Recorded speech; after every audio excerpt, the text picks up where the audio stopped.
Les 25e Jeux franco-canadiens de la communication vous présentent, dans le cadre de l'épreuve Bulletin de nouvelles, vos informations régionales, en direct de Montréal. Bienvenue au Téléjournal. Ce soir, en manchette, la majorité du Québec en zone orange le 31 mai, statu quo à Montréal et Laval. Un plan de match établi pour la réouverture du pont de l'île aux Tourtes. Et parlant de plan de match, le Canadien de Montréal devra en avoir un bon face aux Maple Leafs ce soir. Mais d'abord, parlons du point de presse d'aujourd'hui du gouvernement Legault. Comme le prévoyait justement le gouvernement, plusieurs régions du Québec passeront en zone orange lundi et ça comprend les couronnes nord et sud de Montréal. Toutefois, Montréal et Laval devront patienter encore un peu pour dérougir. Et Rosalie Sinclair, il y a eu un point de presse justement aujourd'hui. Ici, les chiffres demeurent bas. Le passage à l'orange pourrait se faire le 7 juin. Oui, c'est l'objectif du gouvernement, d'attendre une semaine de plus avant de faire passer Montréal et Laval en zone orange. Ce changement-là, ça signifierait la réouverture des salles à manger, des restaurants et des gyms, mais aussi le retour en classe des élèves de secondaire 3, 4 et 5. D'ailleurs, les régions de la Montérégie, de la Naudière et des Laurentides pourront profiter de ces assouplissements-là parce que lundi, elles tomberont en fait là, en zone orange. Autre bonne nouvelle aussi, les assouplissements qui avaient été annoncés la semaine dernière par le gouvernement Legault seront bel et bien en place à compter du 28 mai, à compter de vendredi. Alors, les terrasses des restaurants pourront rouvrir. Ce sera permis de faire de petits rassemblements sur des terrains privés et ce sera bien évidemment la fin du couvre-feu au Québec, tant dans les zones rouges que les zones oranges. Et le gouvernement maintenant qui veut aussi immuniser le Québec plus rapidement. Oui, alors le gouvernement qui veut offrir la deuxième dose plus vite.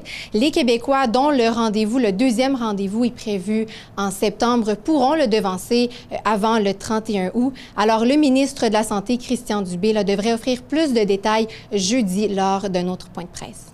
Parfait. Merci beaucoup, Rosalie Sinclair. De très bonnes nouvelles. Au revoir. Justement, ces bonnes nouvelles arrivent alors que la baisse des cas quotidiens de COVID-19 se poursuit au Québec. C'est 346 nouveaux cas qui ont été annoncés dans les 24 dernières heures, dont 117 du côté montréalais. 6 décès s'ajoutent également au bilan, mais 9 personnes de moins sont hospitalisées. Et parlant de la COVID-19, le propriétaire du Méga Fitness Gym à Québec refuse d'assumer tout le fardeau de l'éclosion majeure dans son établissement au début du printemps. Daniel Marino avoue avoir commis certaines erreurs. Par contre, il met plutôt le blâme sur plusieurs clients qui ne respectaient pas la distanciation sociale en utilisant une machine, par exemple, près d'une autre personne qui utilisait une autre machine juste à côté. L'éclosion au gym est à l'origine de plus de 500 cas dans la province. On l'a entendu, le début du déconfinement progressif au Québec va de l'avant. Cela pourrait donc avoir comme effet d'ajouter des véhicules sur la route.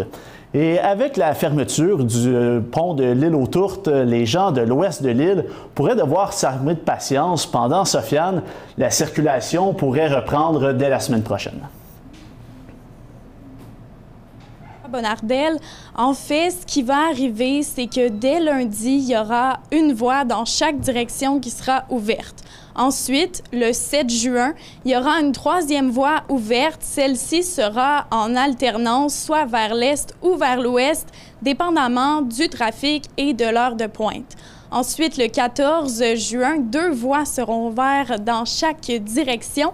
Et puis, finalement, ça va aller au 21 juin avant que la circulation revienne à la normale et que les 3 voies soient ouvertes dans chaque direction.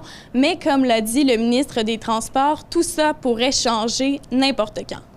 Sofiane, on parle beaucoup présentement au conditionnel parce que les travaux effectués sont quand même complexes. Oui, en fait, ce sont les tiges de soutien qui sont abîmées et qui devront être changées. Et on veut aussi là, ajouter des structures de renforcement près des poutres. Et pour contrer là, les désagréments que ça engendre, le train de banlieue sur la ligne Vaudreuil-Hudson va être gratuit. Même chose pour ce qui est de l'autoroute 30, là, le poste de péage ne sera plus payant. qui va permettre aux automobilistes d'épargner un peu dans leurs déplacements qui devront s'allonger. Merci beaucoup, Sofiane. Je vous en prie. Changer le mandat de l'unité permanente anticorruption et abaisser de 31 à 13 le nombre de services de police au Québec, c'est ce qui ressort d'un rapport de plus de 400 pages du Comité consultatif sur la réalité policière. On propose, entre autres, une unité spécialisée en cybercriminalité et en crimes économiques. Selon le comité, la forme actuelle des corps policiers ne permet pas de s'adapter aux nouvelles réalités. Ainsi, plusieurs services en région seraient transférés à la Sûreté du Québec et d'autres sur la couronne nord et sud de Montréal seraient regroupés ensemble. Prenons maintenant un instant pour parler du conflit israélo-palestinien qui a des répercussions mondiales. Dans les dernières semaines, des pro-palestiniens et des pro-israéliens ont déambulé, entre autres, dans les rues de Montréal. Et pour en parler, Sami Aoun, il est politologue à l'Université de Sherbrooke et directeur de l'Observatoire sur le Moyen-Orient et l'Afrique du Nord à la chaire Raoul-Endurant. Monsieur Aoun, bonsoir. Bonsoir. D'abord, M. Aoun, la question qui me vient, c'est que ce conflit-là perdure dans le temps, ça fait longtemps, mais on semble présentement en parler un peu plus. Est-ce qu'il a vraiment gagné en importance? Oui, certainement. De un, à cause que les droits des Palestiniens sont bafoués, aussi à cause que ce conflit est presque insoluble, mais aussi dans les sociétés occidentales et démocratiques, comme dans le cas du Québec particulièrement, il y a des changements démographiques, il y a une pluralisation de la société, de la sorte qu'il y a des gens qui viennent issus des sociétés du Moyen-Orient, qu'ils soient palestiniens, arabes, juifs, musulmans et autres, qui veulent manifester de ce qu'ils croient être leur cause juste et leur cause sacrée. Sauf que dans un système de vivre ensemble, il n'est pas permis de déroger aux règles du convivium qui est chez nous et aussi que cet état de droit devrait être respecté dans le dialogue et la démocratie. Sinon, l'effondrement de ce contrat social qu'on est en train de vivre, ce serait lamentable et pour la cause sacrée que les gens prétendent défendre et pour la société d'accueil ici même. Oui, justement, ici, il y a beaucoup aussi de communautés, d'Israël et également palestiniennes. Parlez-nous-en un peu, là, comment ça se passe présentement dans la région? Certainement, il y a beaucoup de voies de paix et de pacification. Il y a des forums de dialogue entre juifs, chrétiens et musulmans à Montréal. Les gens sont tout à fait conscients qu'il ne faut pas aller transporter les conflits d'ailleurs chez nous. Puisque à Montréal, pratiquement, si je la prends comme un cas d'illustration, il y a de toutes sortes, il y a de toutes tendances et de toutes perspectives sur les causes à travers le monde. Alors, si chaque cause devrait ici éclabousser et vraiment déclencher un état conflictuel, alors la société ne sera plus vivable. Alors donc, il y a certainement des voix qui veulent ne pas accepter d'être portées par la culture de la haine ou de l'exclusivisme. Et la dernière question qui me vient en tête, justement, il y a beaucoup de tensions présentement, on le voit dans les manifestations. Est-ce qu'on a raison de croire que peut-être qu'il pourrait y avoir de malheureux incidents? Oui, malheureusement, ce serait le cas, mais il faut croire que nos institutions sont des institutions justes, qu'il faut croire à l'ordre de la sécurité qui se fait selon les paramètres de la démocratie dans laquelle nous sommes en train de vivre et continuer à voir un avenir pour nous, pour les générations futures. En ce sens, oui, il y a une possibilité de dérapage, mais sauf la société québécoise est quand même un état de droit très solide à mon sens. Évidemment, en espérant que ça n'est pas trop loin. Monsieur Aoun, merci et bonne soirée. Bonne soirée. Critiqué sur son approche dans le dossier de la mort de Joyce Echaquan, la coroner a affirmé être impartiale dans le dossier. Jeanne Kamel dit vouloir aller jusqu'au bout de son enquête et surtout le faire de la bonne façon. Dans ce dossier complexe de la mort de la femme Atikamek, elle rappelle l'importance de questionner, analyser, sous-peser et décortiquer. Elle dit aussi qu'une enquête publique n'est pas une détermination judiciaire de responsabilité criminelle ou civile. On va passer maintenant au sport parce que Jordan Maheu, le Canadien en a perdu une autre hier, deuxième défaite de suite, perd présentement 2-1 dans la série. Et là, il y a encore des changements dans la formation, des changements qui, encore une fois, font réagir. Oui, peut-être même c'est le fait qu'il n'y ait pas de changement dans la formation, pas les changements voulus du côté des partisans du Canadien de Montréal. On sait que depuis le match 1 de cette série-là entre le Canadien et les Maple Leafs, l'alignement choisi par l'entraîneur-chef du Canadien, Dominique Ducharme, est critiqué. En fait, ce dernier est allé avec les vétérans au lieu des jeunes joueurs de la formation.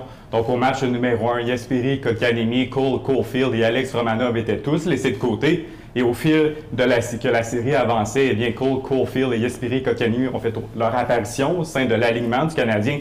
Par contre, Alex Romanov, lui, n'a pas encore joué une partie là, en séries éliminatoires durant sa carrière dans la Ligue nationale de hockey. Il attend toujours son tour. Et ça ne suffit qu'une victoire supplémentaire là, aux Canadiens pour forcer la tenue d'un match numéro 6 dans cette série et la tenue de ce match numéro 6-là. Mais ça signifierait la présence de 2500 partisans dans les estrades du Centre Bell. Parlons un peu de basketball. Eux aussi sont en séries éliminatoires, pas les Raptors, mais il y a un joueur ici, québécois, de Montréal-Nord, Chris Boucher, qui fait encore parler de lui. Oui, son nom est vraiment en discussion présentement là, dans le comité de nomination de la NBA. Pourquoi? Parce qu'il y a des possibles honneurs là, qui étaient à sa portée. Donc, on parle ici du titre de 6e homme de l'année et du joueur qui est le plus amélioré. Donc, dans le cas de Chris Boucher, qui vient de Montréal-Nord, eh bien, il s'est classé au 8e rang pour le 6e homme de l'année et au 7e rang pour ce qui est du joueur le plus amélioré. Évidemment, Jordan, on vous retrouve à 22h ce soir pour le résumé de ce match du Canadien. Bon match. Merci, bon match. Alors voilà, en terminant, profitez des prochaines journées de soleil parce qu'on le sait, le 28 mai, ça rime présentement avec l'ouverture des terrasses. Même ici, dans la région de Montréal, les terrasses seront ouvertes. Ce sera encore très humide demain, beaucoup de vent aussi, 35 degrés ressentis. Ce sera assez collant comme temps. Mais ensuite, de jeudi à samedi, le temps sera doux, un peu de soleil, un peu de nuages, 14 à 19 degrés Celsius qui sont attendus. Et bon, vraiment, les terrasses seront, on peut le penser, bondées. C'est le début du déconfinement. C'est les bonnes nouvelles qui s'en viennent. Les vaccins avancent. Encore un peu plus de 54 000 vaccins qui ont été administrés hier. Les 12 à 17 ans maintenant qui peuvent aller se faire vacciner également. Donc sur ce, on ne lâche pas. Et moi, je vous dis à demain, même heure, même poste. Bonne soirée tout le monde.